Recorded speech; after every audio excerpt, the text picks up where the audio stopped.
Hello, everyone. This is Rick, and welcome to Astral Club. Today's episode is a question and answer episode. You guys send me great questions and comments, and I think it's a good idea to share them with the rest of the Astral Club subscribers, members, on a regular basis. So this is going to be Q&A number 11. Now, before we get into it, I just want to mention that if you feel drawn to support Astral Club, you can join my patrons on Patreon. They get early videos and they can contact me easily, directly through Patreon with questions and comments. And that link will be in the description. Okay, let's get started. In the Astral Time Travel video, Andy Marzano asked, have you ever traveled back 60 or 80 years to see relatives that you never got to meet? That's an interesting question, Andy. I never have. It's really never occurred to me. I've traveled back to see historic people, and I have seen a glimpse of George Washington once. But it's never occurred to me to check out relatives. I don't see any reason why you couldn't do that. Certainly, you probably could. And my brother, though, he tends to be the genealogist in the family. So that would probably be more in his realm. But there's certainly no reason why you couldn't do that. Now, 60 or 80 years in the past, I don't know how much time you'd get to spend. But, you might have a shot if you tried long enough seeing some older relative. So good luck if you decide to do that. My man Photios, who always, as you know, leaves excellent comments that take a look at my various episodes and experiences like time travel or visits to alternate Earth, and he does the hard work. Okay, I just go there and visit and I report back what I see, but he gets into the science of it and explains what I've seen from a scientific perspective. So always make sure you read his comments in any video, especially when I'm doing some sort of traveling to strange places. Anyway, he wanted to know if I felt conflicted about whether to interfere in certain future scenarios. Like, for instance, when I traveled 10 million years into the future and I met those semi-intelligent bat creatures that saved me from that large rat creature that was attacking me. Now, I couldn't actually be hurt, but they didn't know that, and they certainly put themselves in harm's way to save me. It's a question that I often struggle with, and sometimes I have to go with my gut. In this particular instance, I was involved. I was just monitoring the situation when I was attacked by that rat creature. So I was basically, revealed by accident when they came to my rescue. I did teach them how to start fire and how to cook their food. And I realized that I could very easily have affected or will affect, it's strange when you talk about the future, their course of racial development, because we know, looking back in time, that when man or our proto-ancestors started cooking food, that we had an easier time to digest that food and to get more benefit out of it because it was already partially broken down by the cooking process by the time we ingested it. And that assisted us in our evolution. It assisted our brains in gradually getting larger. So perhaps I've done that for them. And if that's what I've done, then I'll take full responsibility for that action. Epsilon Centauri wanted to know if it is necessary to travel into the future to remain there for a longer period of time. Now, we've mentioned in the past that your typical astral projection in the here now can last anywhere from a second or two to 20, maybe 25 minutes tops. Now, luckily, In a 10-minute astral projection, traveling at the speed of thought, you can accomplish a lot more than you can accomplish in 10 minutes on the physical plane. However, that tends to be the limitation, and it's not just my limitation. Talking with others, reading others' projections, in the here now, that tends to be the rule. Now, when you travel further and further into the future, you gain the ability to eventually interact with that future, be seen by other living creatures or living creatures in that future, and to be able to stay there longer. I'm sure there's a variety of physics answers to why that is the way it is, or certainly theories. But that's what I've observed. Now, we've also seen that by traveling to alternate universes, because remember, we live in this multiverse, and there are numerous, certainly millions of, if not billions or trillions of alternate Earths, alternate universes that exist.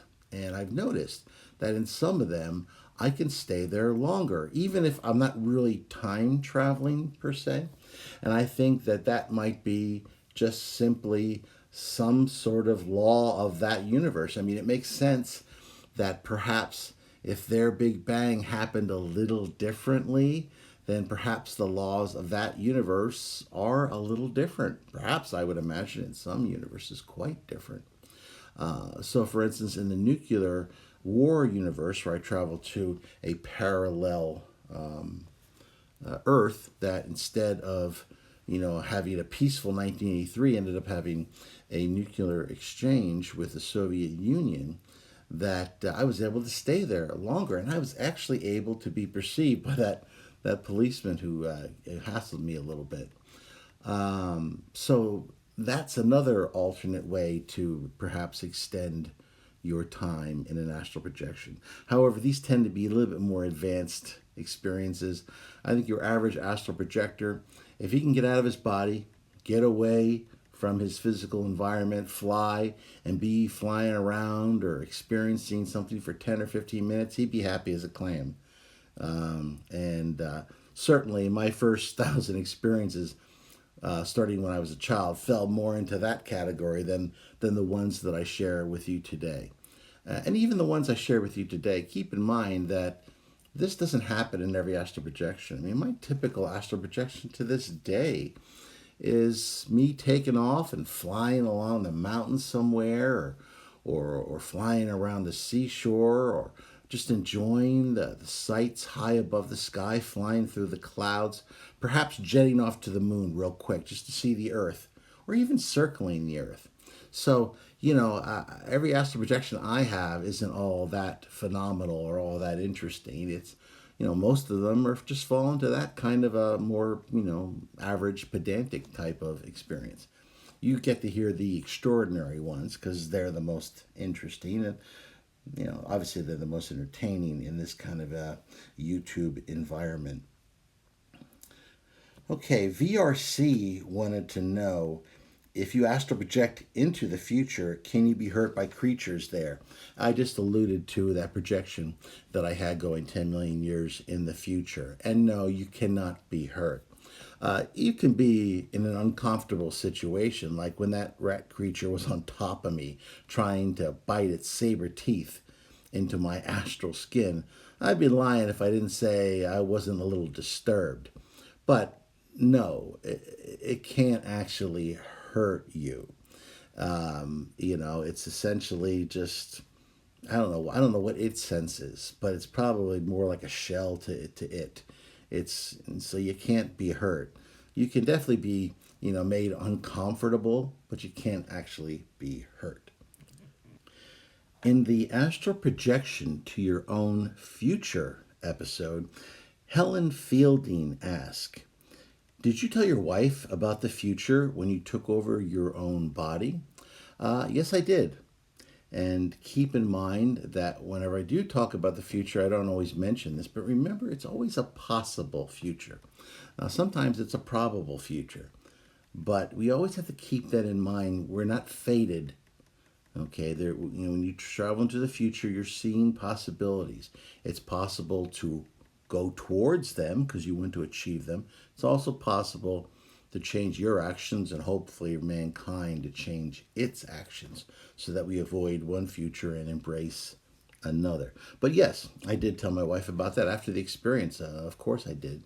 And I shared with her that she came down these stairs, and that I asked her, was she still working at this company, this jewelry company she used to work at? And she looked at me weirdly because she said she hadn't. The company went out of business years ago.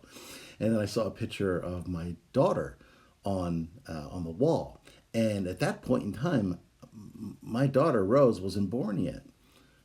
So I didn't know who that was. I said, "Is that my sister?" And then very soon after that, I was forced out of the body because even though it was my body that I was occupying, it was a future version of myself. So the energy vibrational lock, if you will, my key was just a little bit off. It didn't quite fit the lock, so I was being forced out. And that's what happened. Now, if that ever does occur in this time period, I'll certainly share that with you. We'll see. I know I was a lot older at the time. Okay. In the video talking about Robert Monroe's astral projection techniques, Aaron Antonio asked, Monroe mentioned slipping out of his body, then slipping out of his second body. Could you explain that? What Monroe was talking about, when you leave your physical body, your astral body is slipping out of that physical shell that is normally ensconced in.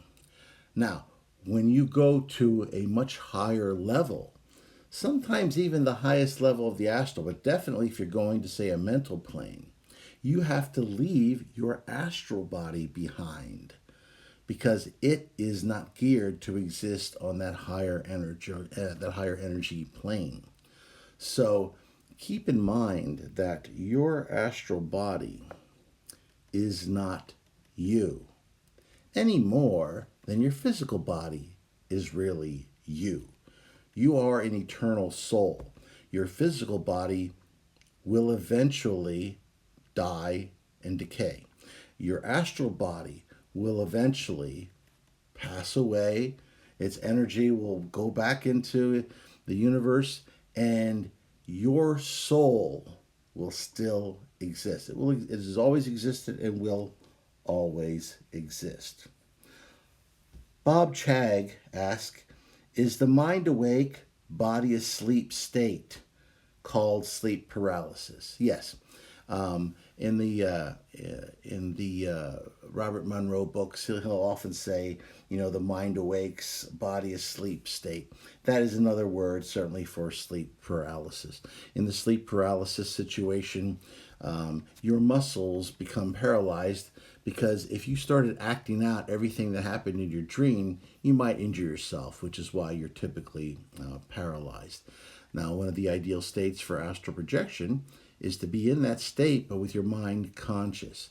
Now, some people freak out and it becomes a horror show for them. But if you can maintain your comfort level, realize that this is not an awful thing, this is a wonderful thing, you can then wish yourself out of your body, and a projection can certainly be done from that particular state. In the astral projection and passing on video, El Tycoon asked, do you remember your past lives? No, I don't really recall my past lives per se. I've had certain flashes of memory, but my most interesting experiences that happened before this lifetime come from those 4 pre-life experiences that I've reported previously. If you recall, I recalled meeting my father when he was a soldier in Germany, and I was a disincarnate spirit. Then I decided to follow him.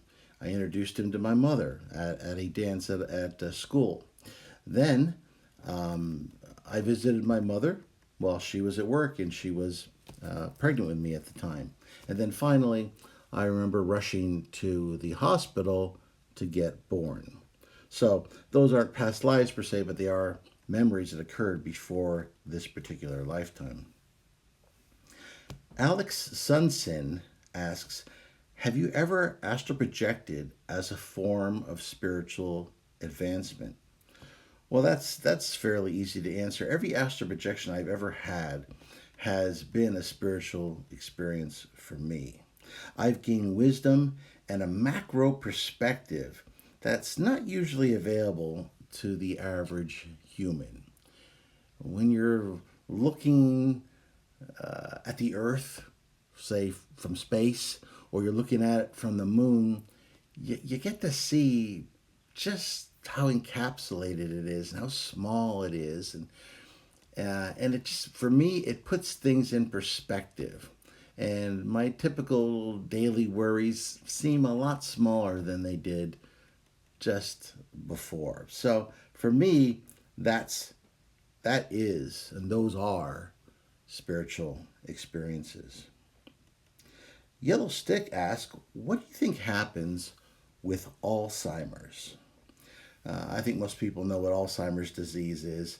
It's it's a problem with the physical brain where you start. Well, it affects a lot of things, but the most visible is you start forgetting your memories.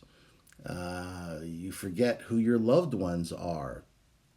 So it's certainly a very, very, very awful disease. Um, in my experience and with my information, it is a physical disease and not a spiritual one. When you pass over, you leave that disease behind. Now, there will be a recuperative period because Alzheimer's is an extremely traumatic experience for not only your family, but certainly for you too, from a physical standpoint. So you will go through a recuperative period where you will reintegrate all of those memories that still exist, but where you couldn't reach it. The signals couldn't reach the various areas of the physical brain where they needed to go. So through that recuperative period in the astral, you'll regain those memories. So, it's not something that's going to last forever. In the Astral Travel Witchy Wiccan version episode, I discussed a book that had had a big effect on me at the time. I almost didn't buy it, but there was one particular section where I read something that I had never read in any book that I had read previously on the subject of astral projection. It talked about if you could project yourself into the future, you could remain there for what seemed like hours, days, months, years. And that's what prompted me, that book, to begin experimenting with future travel. And there was a lot of, failed starts in the beginning to perfect the procedure. But eventually I did, and I found out that what this book had said was true. Now, it's a bit of a mixed bag. I've talked about it during the video, but that was amazing. Samir Yusuf, I'm sorry.